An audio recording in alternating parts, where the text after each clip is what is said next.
Құрметті білім алушылар, бүгінгі тәрбие сағатымыздың тақырыбы жеңіс туын желбіреткен қайсар қазақ. Мақсаты Ұлы Отан соғысының тарихи маңызын, халықтың отан сүйгіштік қасиетін, қаһарман ерлігі мен еңбегін әңгімелеу. Рахымжан Қошқарбаев туралы жаңа мәліметтер беру.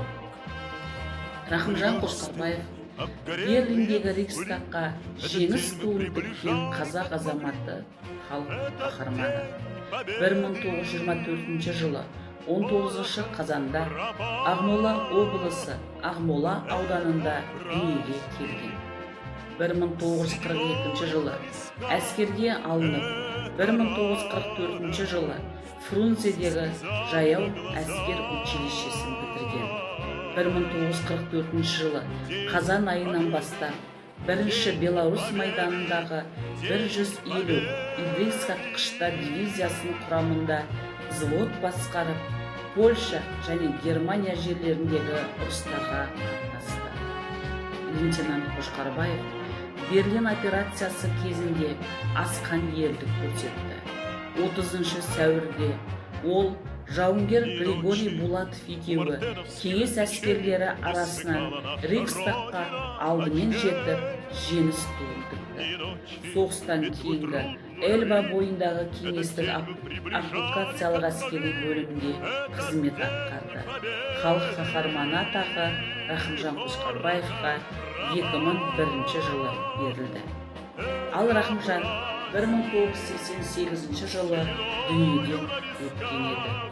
Батырдың жұлдызын тапсыру сәтіне Қошқарбаевтың жары Рахила, қызы Әлия және майдандас досы Жанат шақырылды. Награданы тапсыру кезінде еліміздің президенті Нұрсұлтан Әбішұлы Назарбаев Қошқарбаевтың батырлық ерлігіне барынша жоғары баға берді. Оның тәрбиелік және патриоттық мәнін атап айтты.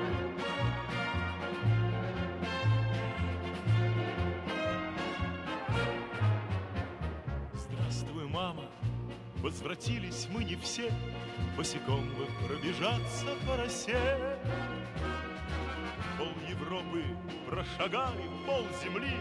Этот день мы приближали, как могли. Этот день победы порохом пропах. Это праздник с сединою на висках. Это радость со слезами на глазах. День победы, день победы, день победы.